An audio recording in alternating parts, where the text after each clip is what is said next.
নমস্কার বন্ধুরা, তো আজকে দেখব যে আপনার পার্টনারের কারেন্ট এনার্জি আপনার জন্য কি। রিডিংটা বন্ধুরা জেনারেল রিডিং, কালেকটিভ রিডিং, যেটা ম্যাচ করছে সেটা নেবেন, যেটা ম্যাচ করছে না বাকিটা অন্য কারোর জন্য ছেড়ে দেবেন। তো সবাই দেখতে পারে টাইমলেস রিডিং, কালেকটিভ রিডিং। তো চলুন, যারা পার্সোনাল রিডিং করাতে চান তারা এই নাম্বারে যোগাযোগ করুন। পার্সোনাল রিডিং কিন্তু চার্জেবল, মাঝে মাঝে অফার পাওয়া যাবে, অফারের জন্য কোনো টেনশন নেবেন না, ঠিক আছে। তো এই মুহূর্তে তার এনার্জিটা ওকে। তো এই মুহূর্তে যেটা আমি দেখতে পাচ্ছি, উনি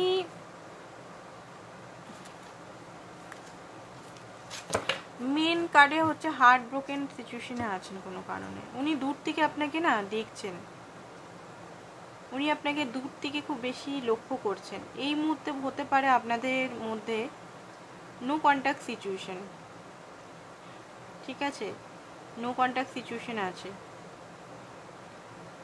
আর সবগুলোই মেটেরিয়ালের কার্ড বেরিয়েছে। উনি এটা বুঝতে পারছেন যেখানে সমস্ত কিছু রুট আপনি ছাড়া এখানে কিন্তু একা, আপনাকে কিন্তু দূর থেকে উনি স্পাইও করছেন।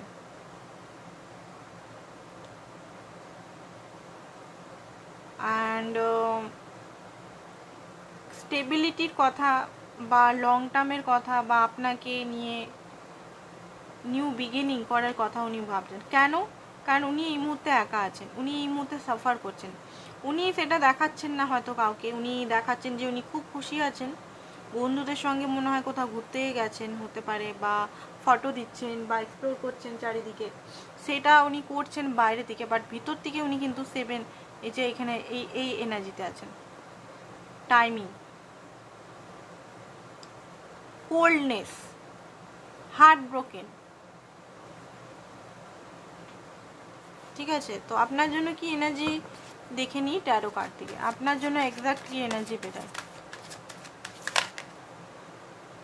আর যদি উনি এক্সপ্লোর করেছিলেন আপনি ছাড়া অন্য কাউকে, তো সেখানে হ্যাপি উনি নন।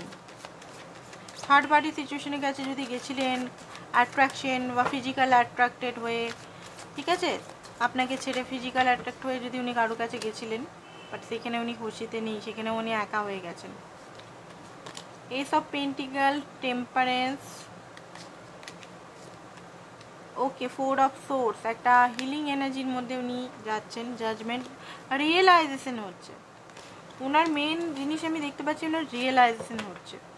উনি এতদিন হয়তো ফ্লার্ট করেছেন অন্য কারোর সঙ্গে, বা আপনাকে হয়তো সিরিয়াস পুরোপুরি নিতে পারেননি হয়তো, বাট এই মুহূর্তে আপনার জন্য সিরিয়াস। কারণ আপনার যে ভ্যালু, আপনার যে মহত্ব, আপনার যে ওনার প্রতি যে লাভ, কেয়ার, বা আপনি ওনাকে সব সময় ওনার সাথে আছেন, সাথে ছিলেন, এমনকি নো কন্ট্যাক্ট সিচুয়েশনেও হয়তো আপনি ওনার জন্য প্রে করেন ভগবানের কাছে যেন ওনার ঠিক থাকে, যতই আপনার রাগ অভিমান থাকে, সেই জিনিসগুলো উনি জানেন।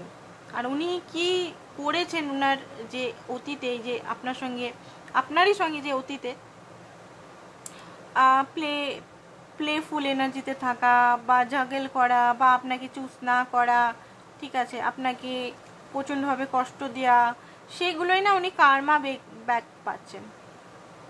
উনি যদি আপনাকে ছেড়ে থার্ড পার্টি টাকা পয়সা ফিজিক্যাল লোভে গেছিলেন, তো সেখান থেকে উনি কিন্তু হ্যাপি নন।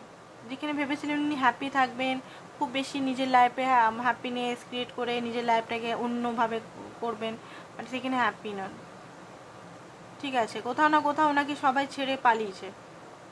তো উনি এই মুহূর্তে একটা যন্ত্রণার মধ্যে আছেন। সেই যন্ত্রণার থেকে বেরাবার জন্য উনি নানান রকমভাবে নিজেকে তৈরি করছেন, যে এদিকে যায় ওদিকে যায়, ওইদিকে ফটো তুলি, একটু ডান্স নাচ করি, বাট কোনোভাবেই মানসিক শান্তি পাচ্ছেন না যতক্ষণ না আপনার কাছে উনি ক্ষমা চাইবেন।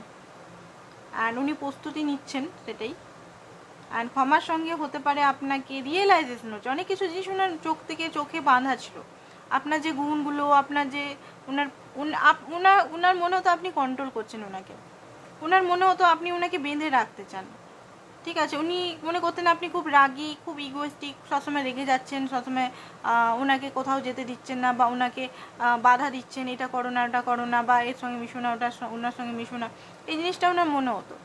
তো উনি সবসময় মনে করতেন যে আমার খোলামেলা চাই, আমি একদম ষাঁড়ের মতো এনার্জি, আমি থাকবো খোলামেলা। তো সেই জিনিসগুলো আপনি যে কেন বাধা দিতেন, কি কারণে বাধা দিতেন, ঠিক আছে, সেই জিনিসগুলো উনি বুঝতে পারছেন।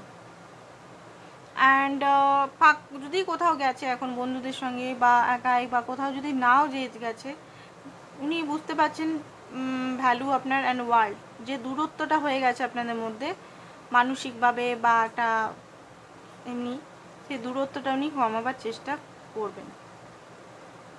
অ্যান্ড হতে পারে আপনাকে উনি কিছু অফার করতে পারেন। আপনার যদি হাজব্যান্ড হন, হতে পারে আপনাকে নিজের ঘরে আবার নিয়ে আসবেন। আর আপনার যদি বয়ফ্রেন্ড যদি হন, তাহলে হয়তো বয়ফ্রেন্ড বা গার্লফ্রেন্ড হতে পারে কমিটমেন্ট দিতে পারে আপনাকে, ঠিক আছে, কমিটমেন্টের জন্য, যেটার জন্য আপনি এতদিন অপেক্ষা করেছেন। তো বন্ধুরা, আজকের জন্য এতটাই। Thank you so much. কারণ এই চ্যানেলগুলোতে আমি অত বড় রিডিং করতে পারছি না, ছোট ছোট রিডিংই করছি যাতে আপনারা দেখতে পারেন, ঠিক আছে, আপনাদের তো রিডিং লাগবেই। তো আজকের জন্য বন্ধুরা এতটাই। Thank you so much.